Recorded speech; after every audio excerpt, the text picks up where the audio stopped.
Cold and hungry riots are breaking out in Moscow and the regions. Putin wanted to freeze Ukraine, but people are freezing right under his nose. Moscow, St. Petersburg, the Moscow region, Murmansk, Severomorsk, Omsk, Petersburg, and dozens of other cities. Work, work, work! We are miserable people. A utilities collapse has engulfed the entire country on the eve of February. People are left without heating, water, and electricity. We live here and my poor child is freezing to death. In the middle of winter, with temperatures at -20 and -30, Russia is freezing. And this is not a natural disaster. This is the direct cost of war. What is even going on? And here, a special military operation happened. Meanwhile, the Kremlin and Russian propagandists are all shouting in unison about endurance. Endure it, because that's the price of war. War is an expensive business. War is not free. Because we are all paying for this. War for the special operation. My dear President Vladimir Vladimirovich, This is a cry from the heart. Turn off YouTube, turn off Instagram, turn off WhatsApp. We're not fucking North Korea, damn it. We're Russia, for fuck's sake. In reality, the country is plunging into a wild economic crisis, right into that very stagflation. Russia is being swept by mass protests. You've gone crazy. You've gone crazy, you understand, authorities. how is this possible today? The state of war has begun. Moscow, St. Petersburg regions. It turns out to be a vicious circle. So with one hand you gave all this, and with the other hand you took everything away from the people. You abandoned the authorities. You abandoned our people. You quit, just quit. We are going on a hunger strike. Moscow is completely buried under snow. Snow drifts up to 60 centimeters, at or above the climate norm. The city has come to a standstill. Trucks are skidding and blocking the entrances to the capital. That's it. All the trucks are standing on the way to Moscow. Well, basically, the road to Moscow is blocked. Such a traffic jam. It's impossible to get into Moscow right now. Leningradskoye, Gorkovskoye, Domodedovskoye highways. Multi-kilometer traffic jams. Our lane finally cleared, so we started moving. And here, everything is just at a standstill and stays that way. People are stuck for 5 or 6 hours without moving. Muscovites are getting out of buses and pushing them by hand. In the Roman residential complex, people are pushing buses out of snowdrifts just to get to work. And on the MCAD, people are abandoning their cars and walking in crowds. Everyone's heading uphill like this and we're all walking together. Everything here is at a complete standstill. It's faster this way than waiting for the system to start moving. What on earth is going on? I really want to show you the actual conditions we live in every day. All thanks to our so-called wonderful management company. It's pretty creepy. It's pitch dark on Sverdlova, same thing there. While Moscow is experiencing a real snow collapse and an explosion at the CHP plant, Here it is, take a look. For the first time, 2 districts in Moscow have plunged into a blackout. In The Moscow suburbs are a whole different reality. People are waiting at bus stops for an hour. There are 2 lines, one for those standing and another for those hoping to get a seat. For us, Things are just getting worse and worse. Everything is shaking. The situation is difficult. Honestly, when we look to the future, we don't feel optimistic. in Omsk, the first protests and riots have started. Minus 28 degrees, hundreds of homes without heating, electricity, or warmth for weeks. Water is pouring out, boiling hot. There was no frost, but there was nothing to breathe. Now it's just winter in our stairwell. The boiler rooms inside the houses are in a terrible state. The freezing residents of Omsk staged a protest. They blocked the roadway at the site of the pipe burst. The traffic police fined them. Let there be a traffic jam. Everyone is freezing and the administration does nothing, said the protesting residents. And it's the same in every city across Russia. You abandon the authorities. You abandon our people. You just abandon us. We are miserable people. It turns into a vicious circle. It's like you gave us all this with one hand. And with the other hand, you took everything away from the people. I'm so afraid of what's happening in the country, especially the issue of poverty. We're setting an example for everyone of how not to live and how not to survive. I constantly remember Andrei Dmitrievich Sakharov and his words. To save humanity, it would have been necessary to drop an atomic bomb on the Kremlin. The houses are gone, the money has disappeared. Houses and money are gone. In the Kursk region, 65,000 ruble payments to refugees were cancelled. People protested at the administration. Dear Vladimir Vladimirovich, we have been left without our homes and other property. We had to seek shelter in other towns and villages. The decision by the government of the Russian Federation this December to cancel the monthly payments of 65,000 rubles has caused despair for the majority of residents in the border areas of the Kursk region. Penza pickets due to internet shutdowns. Moscow and St. Petersburg, in general. Internet disruptions. No connection. WhatsApp has been slowed down by 70 to 80%. They're preparing to block it. Russia is turning into a total concentration camp. War, hunger strikes. Yes, and all this will end badly. Well, this isn't the end yet. A total strike on the Russian energy sector is coming. Power plants blown up from the Moscow region to Orenburg. Guys, good evening. The city was just shelled 3 times. So we're driving up to the house. And here's this Shmyakina lying here. There is intense shelling in Shmyakina. Shmyakina? Yes. Huh? Shmyakina, yes. Thank you. Russia is freezing. Moscow region, the cities of Zhukovsky and Chekhov. Residents write that their rooms are like ice boxes. Tomorrow it will be minus 25. Several towns near Moscow have been left without heating ahead of severe frosts. St. Petersburg. For more than a day, there has been no heating in some areas, including the city center, the Fontanka district. It's creepy. Now we'll be without electricity too. There are explosions going off. Basically, they're bombing as we speak. New blackouts, the racists are panicking, people have no power, no heating, we're surviving, it's creepy. On Ivchenko, you drive, it's pitch dark, same on Sverdlova. Same thing. The Kremlin is in a panic, a power plant near Moscow is exploding, the Ukrainian armed forces are disabling the energy infrastructure. They hit the same building again? Unbelievable, fuck. Looks like I won't be going to work in the Moscow region for the next week or 2. Yeah, just no way. 3 floors. Muscovites are freezing and shouting. My child is freezing. The city of Engels. Residents are complaining about a catastrophic situation with heating and hot water. By the way, it's from there that Russia launches planes that strike at Ukraine's energy facilities. Karma in action. Since January 13th, we've had an emergency situation. There has been a complete shutdown of hot water and heating. The boiler room itself is in a terrible state inside. In the Moscow region, there's an icy collapse. Zhukovsky, for example, dozens of buildings have been without heating, electricity, and hot water for the 2nd day in a row. It's minus 30 outside, the walls in the apartments are icy, and pipes are bursting. The heating centers aren't working. In Murmansk and Severomorsk, at the headquarters of the Russian Federation's Northern Fleet, a total blackout and evacuation. They were without electricity and heat for almost a week. On social media, it's now being spread that heating and phone charging stations are open. I really want to get some hot water because unfortunately we have electric stoves. Oops, the door is closed. Locked out. The cities of Murmansk, Severomorsk, Severodvinsk, a large-scale accident, minus 20. The temperature in the apartments was +6 and +8 degrees. Power line ruptures. The cities plunged into darkness. 40% of public transport stopped running. Hospitals switched to backup diesel generators. One of the pharmacists told local journalists. People were buying everything. Candles, matches, thermoses, field rations. They asked if we had any kerosene lamps.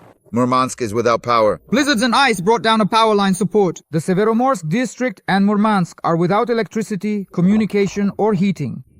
This is just our district. Where is there supposed to be light everywhere? Here in our city of Murmansk, Leninsky district, it's 6 p.m., the district is shut down, no lights, nothing, the stores aren't working. A state of emergency and evacuation have been declared at the main base of Russia's Northern Fleet. Putin is facing a catastrophe. If there is still anyone left alive out there, if anyone at all has managed to survive this, please know that I can provide you with plenty of food. The armed forces of Ukraine are blowing up power plants in the Moscow region, Belgorod, Bryansk, Kursk, Oryol, and Taganrog. In Belgorod, Bryansk, Orenburg, and Orsk, critical power plants and electrical substations are currently under heavy attack. That's the second one in a row, damn it. Unbelievable. 500,000 Russians are without power or heat. A total freeze. There's a humanitarian catastrophe in Belgorod. The city was just shelled 3 times. Well, here we are, pulling up to the house, and there's this kind of mess lying around. The armed forces of Ukraine carried out the most massive shelling of Belgorod since the start of the war, using HIMARS rockets. We've had a real, almost total blackout. That is, the entire city and part of the region were really plunged into darkness. There's no electricity, water, or heat in the Belgorod region, and the generators aren't working. You need to get a generator for yourself. I understand that people have different incomes, and not every family can do this. The war correspondent is howling. The ring around Moscow is tightening. There's no electricity, no water, in fact nothing at all. They still haven't restored it, and it's unclear what will happen next. A very difficult period has begun. And the protection of one's own home, of course, is mostly in the hands of the owner. Along our rather large shopping street, there are lots of stores, pizzerias, and fast food places. Well, basically, just like everywhere else. But nothing is working. There's no electricity anywhere at all. Right now, I went into the metro to get some water. I wonder if there's any left or not. Judging by the dim lighting, this shopping center is quite large. It's running on a generator. I'm curious. The traffic lights aren't working, but are the cameras still monitoring traffic or not? A total blackout and systemic collapse in Russia. What's happening with food prices? What are we even going to eat? Pasta with water? I'm just curious, how long will the products in stores keep shrinking while the price tags keep getting fatter?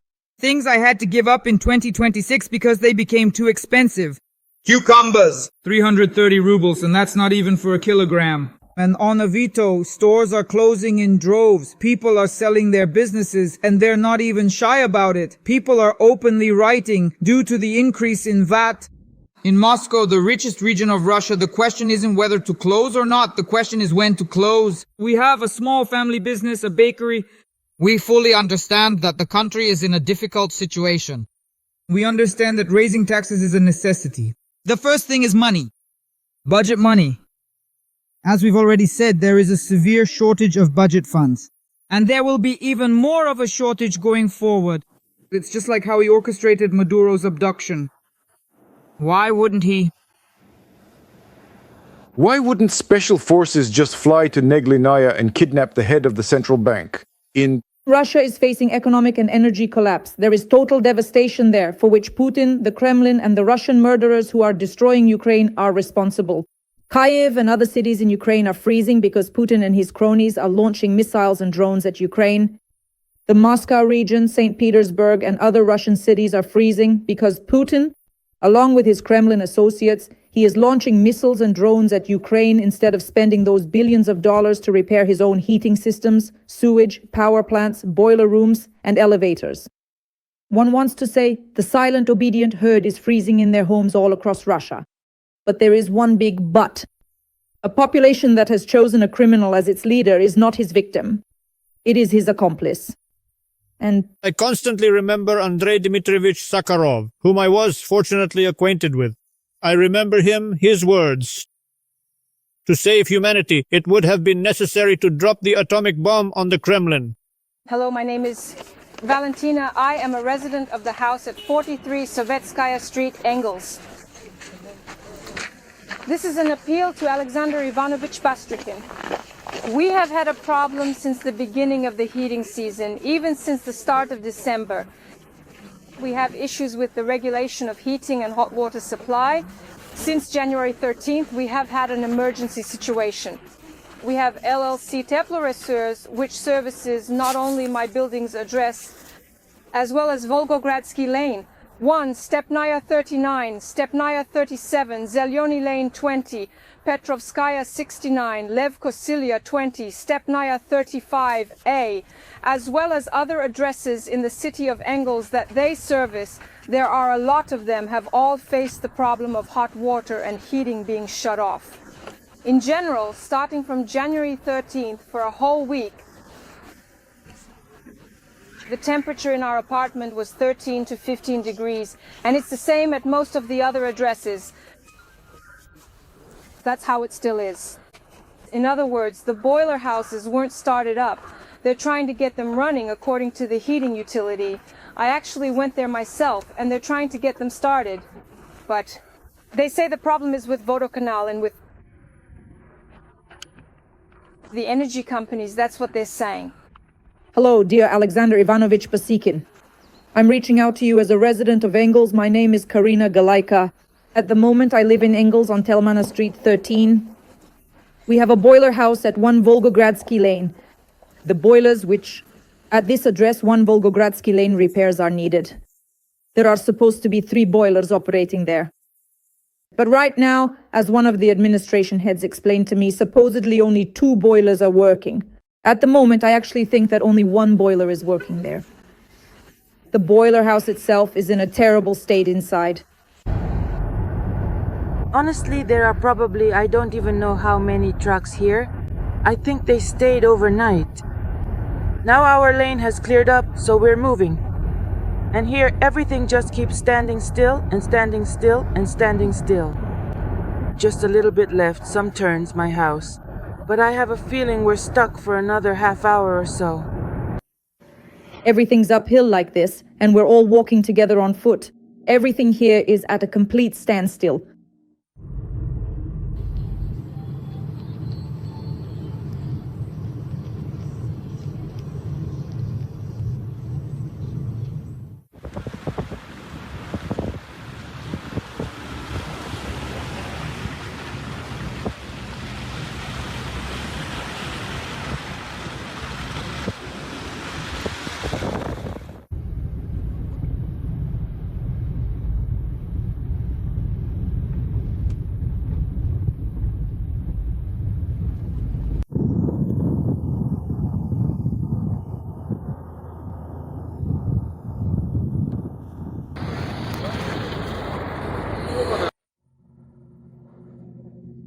See? So expect us in the evening. They just can't make it up. That's where all the problems come from. Not a single car can get up.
Basically, there are probably, I don't even know how many trucks here.